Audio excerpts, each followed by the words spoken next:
Hi everybody. Today we got a kind of special review because my channel started as a Jeep channel and Jeep is the most appropriate car to review here.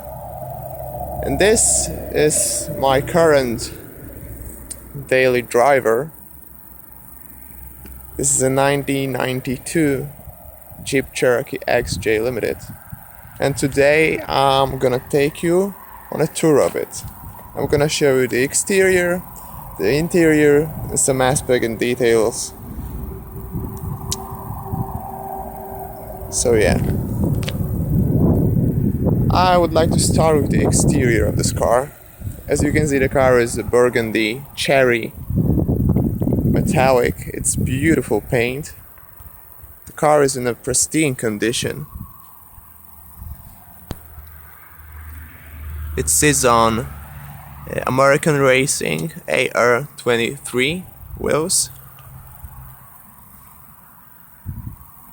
and has this gold badging and stripes going all over the body. It is limited, so it has no chrome on the body, no chrome bumpers, grills, and it is a European spec version, so you got orange indicators and side indicators.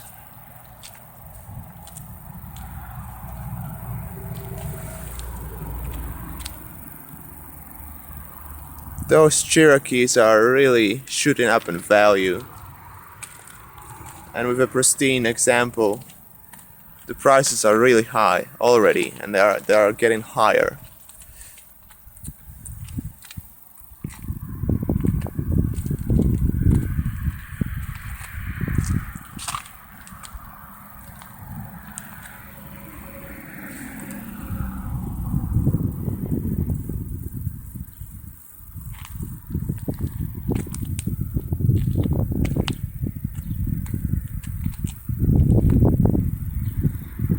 So yeah, this is actually the only piece of chrome on the entire body of the car.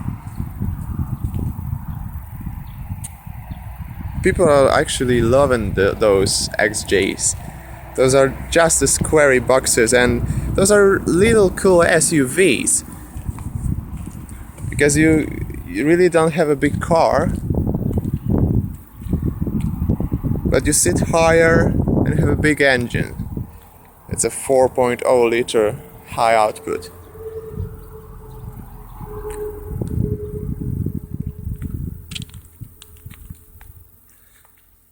With the most modern small SUVs you get those 4 cylinders,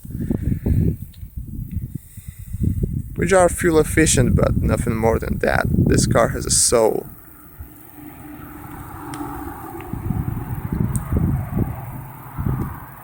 And for 92, it's all original. It has an all original paint. It hasn't been restored in any way, and look at this paint. The paint is amazing.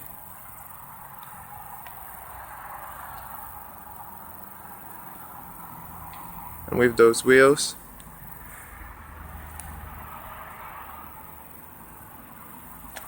great combination. Sorry, focus. Okay. I'll show you under the hood. The annoying buzzer. We'll talk about the interior later on.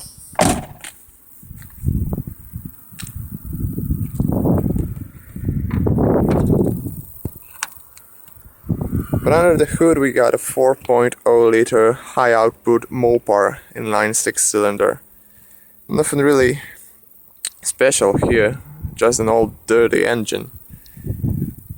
For those of you who wonder what it is, those are the indicators for LPG installation. Yeah, and a Mopar is a better option. The second option is Renix. Renix are older. Mopar is a newer generation engine. It started in '92, I believe. It's high output, it has more horsepower. And now let's talk about the interior for a bit. As you can see, the car, the combination of colors, I mean cherry exterior and a light beige leather interior is amazing. And the interior is in a absolutely pristine condition. Door panels, all the switches, the chromes, everything looks amazing. Power windows, locks. It also has a power mirrors. In 92 you didn't have those vent windows anymore, because in the older years you got those. So those windows were actually open. It has a Accusound by Jensen sound system. Come on, okay. Power seats. Everything actually works.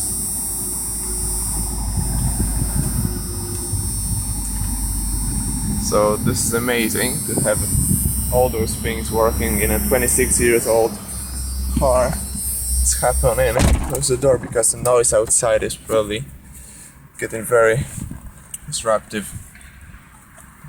What we got here? The first thing you'll notice is this 3-spoke old school steering wheel. It has obviously no airbags. The Jeep decided they didn't need any airbags since 1995. So Cherokee from 94 had no airbags. Whole interior is very cool, it's old-fashioned. It's almost 70s. It's 80s design, but it feels kind of 70s. You definitely feel AMC here. What we got here, there are actually some old-fashioned features, like all the power windows are here, located on the door on a flat surface. The lights are the light switch is this old-fashioned knob. It's like pure 70s, 80s thing.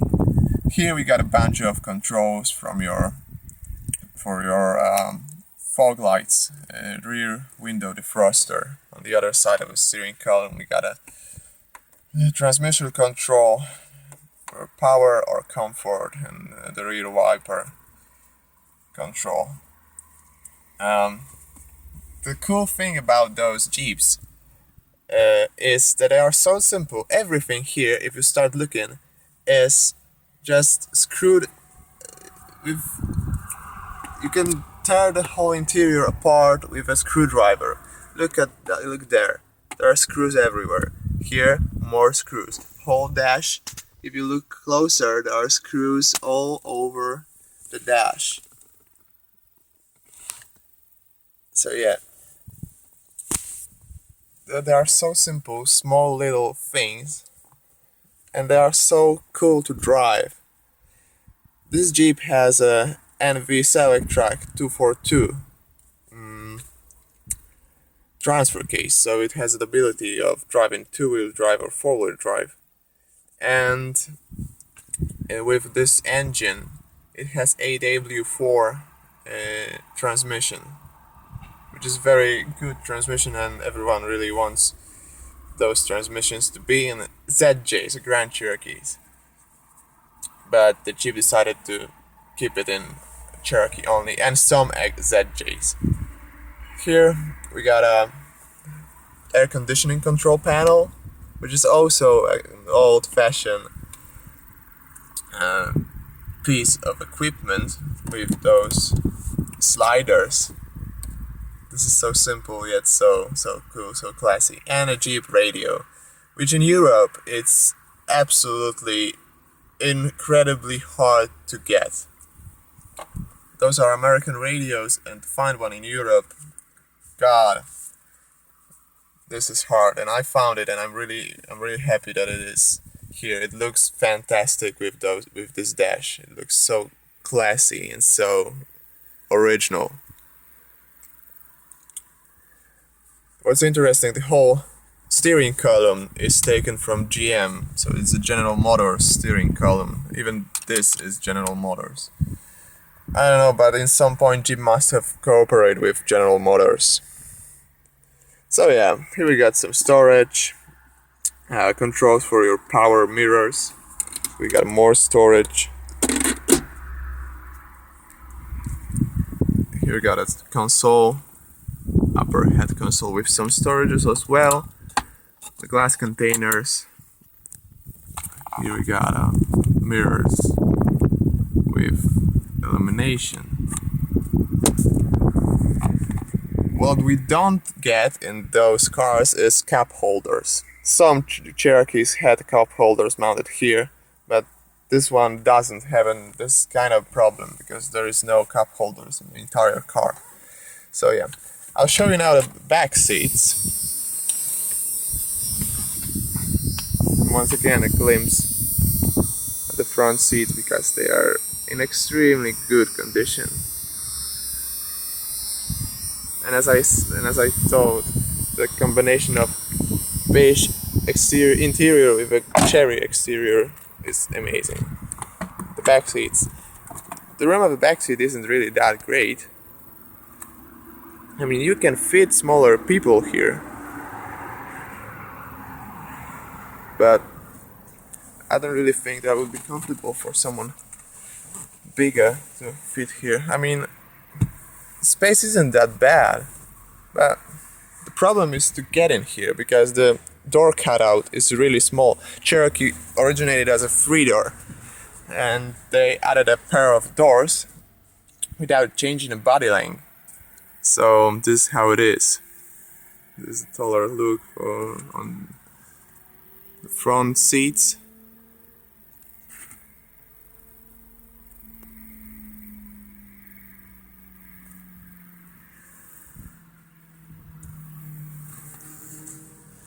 Here you got the ashtray for your passengers and window switches, power window switches, and that's basically it. Back in '92, no one really was thinking about putting anything more to the rear seats. They are really comfortable seats. There are plush and everything. But as I said, the door cutout here is extremely small. So if you are a bigger person, you're not gonna really fit through this space. Another thing that isn't really big in this car is a trunk.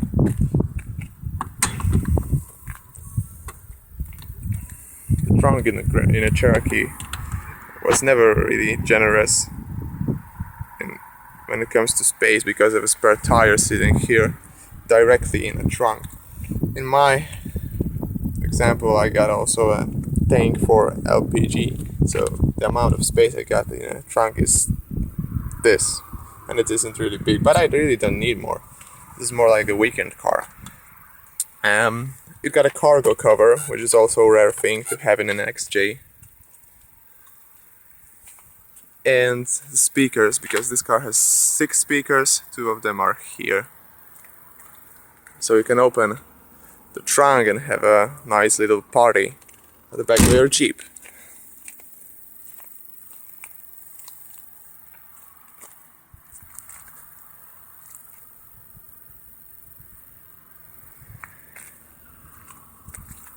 The car also has a custom exhaust, which I will show you in a moment.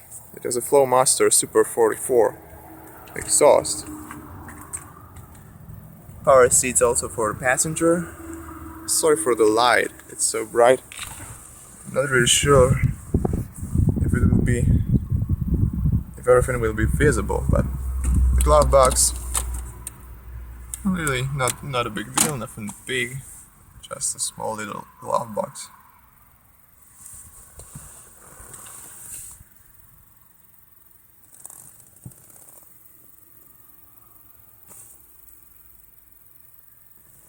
And the dash is actually so small, so thin.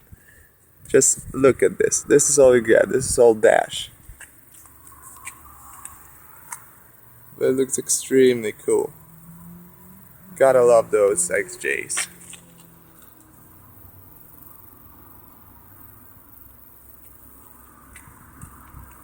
And it's not a Chrysler yet, it's a Jeep Eagle Corporation. And now I'll show you the exhaust of the car, because those 4 liters really sounds mean. I'll give you a quick example.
So yeah, this is basically how it sounds like. It sounds cool. I mean, I don't use this car as my car for longer trips, so city driving is absolutely cool with this exhaust. So I think that's it. That's my review of this 1992 Jeep Cherokee.